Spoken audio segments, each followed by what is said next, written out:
नमस्कार दोस्तों। आज मैं अपनी बात की शुरुआत करना चाहूँगा कुछ प्रश्नों के साथ में। पहला प्रश्न तो ये है कि क्या किसी के महिला होने पर उसको आरोपों से मुक्त किया जा सकता है।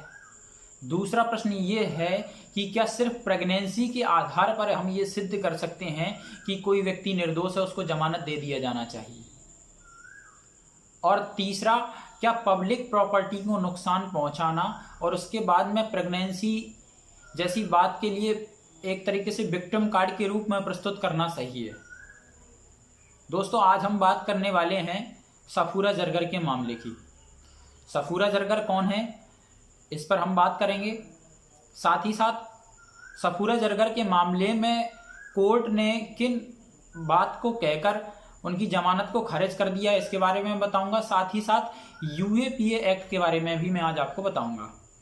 दोस्तों, सफूरा जरगर की यदि हम बात करें तो सफूरा जरगर जामिया मिलिया इस्लामिया विश्वविद्यालय की छात्रा हैं और आज से 2 माह पूर्व जो दिल्ली में दंगे हुए थे, उन दिल्ली दंगों में पुलिस ने इनको आरोपी बनाया है और पुलिस ने इन पर दर्जन भर आईपीसी की धाराओं के साथ साथ यूएपीए एक्ट के तहत मुकदमा दर्ज किया है और 13 अप्रैल को इनकी गिरफ्तारी पुलिस के द्वारा की गई थी।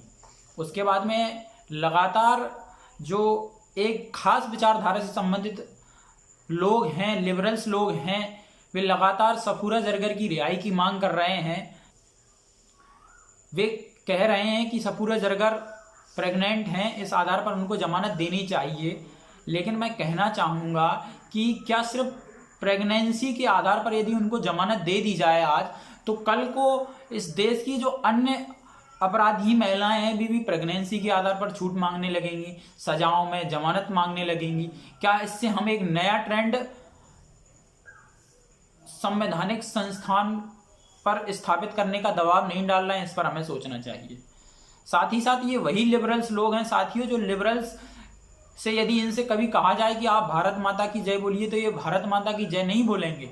ये कहते हैं हम इस देश के संविधान को मानते हैं, हम संविधान की जय बोलने के लिए तैयार हैं, हम इस देश की प्रस्तावना को मानते हैं।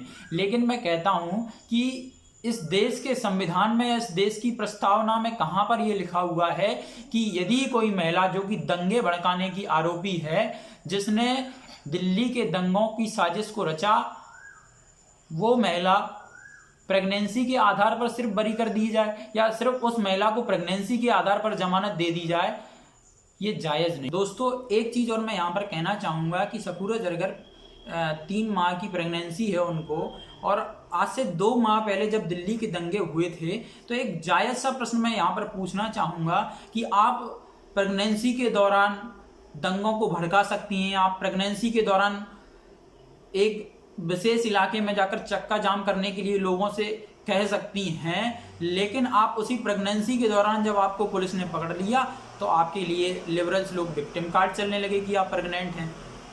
इसी प्रेगनेंसी की बात को लेकर आज ये लिबरल्स इस देश के संविधान को कोस रहे हैं, इस देश की न्यायपालिका को कोस रहे हैं और दिल्ली पुलिस को कोस रहे हैं। लेकिन मैं कहना चाहूँगा कि आम जनता को इन सब चीज़ों को सुनने और समझने से पहले इस चीज को भी समझना पड़ेगा कि आखिर सफूरा जरगर को किन मामलों में गिरफ्तार किया गया है। उन्हें यूएपीए यानी कि अनलॉफुल एक्टिविटी प्रिवेंशन एक्ट के तहत गिरफ्तार किया गया है। इस एक्ट को 1967 में सरकार के द्वारा लाया गया था, जिसमें यह कहा गया था कि भारत की एकता और अखंडता को खतरा पहुंचाने वाली कोई भी गतिविधि गैर कानूनी गतिविधि के तहत आएगी, इस अधिनियम के तहत आएगी। बाद में वर्ष 2019 में भारत सरकार के द्वारा जुलाई में इस यूएपीए में कुछ संशोधन किए गए थे। उसमें से सबसे महत्वपूर्ण एक संशोधन ये था कि अभी तक सरकार किसी संगठन को ही आतंकवादी घोषित कर सकती थी, लेकिन वर्ष 2019 के संशोधन के बाद यूएपीए के तहत अब व्यक्तिगत तौर से भी किसी व्यक्ति को आतंकी घोषित किया जा सकता है और व्यक्तिगत तौर पर भी किसी व्यक्ति पर यूएपीए लगाया जा सकता है।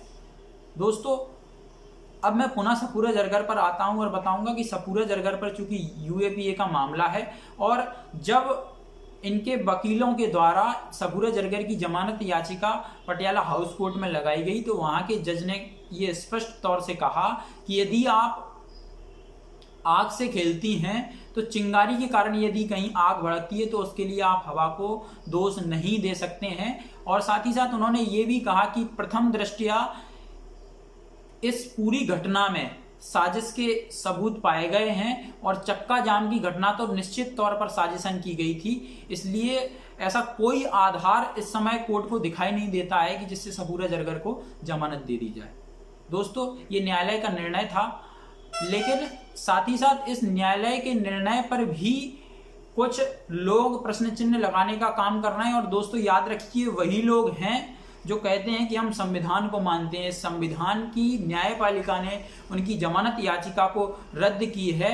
तब यह प्रश्न उठ खड़ा होता है कि आखिर ऐसा क्या कारण है कि उन्हें सफूरा जरगर को एक विक्टिम की तरह प्रस्तुत किया जा रहा है। ये आप भी सोचिए और हर राष्ट्रभक्त नागरिक को सोचने की आवश्यकता है कि जिसने इस देश की सार्वजनिक संपत्ति को नुकसान पहुंचाया हो, चाहे वो महिला हो चाहे वो पुरुष हो, वो सिर्फ और सिर्फ अपराधी है। दोस्तों, बहुत बहुत धन्यवाद।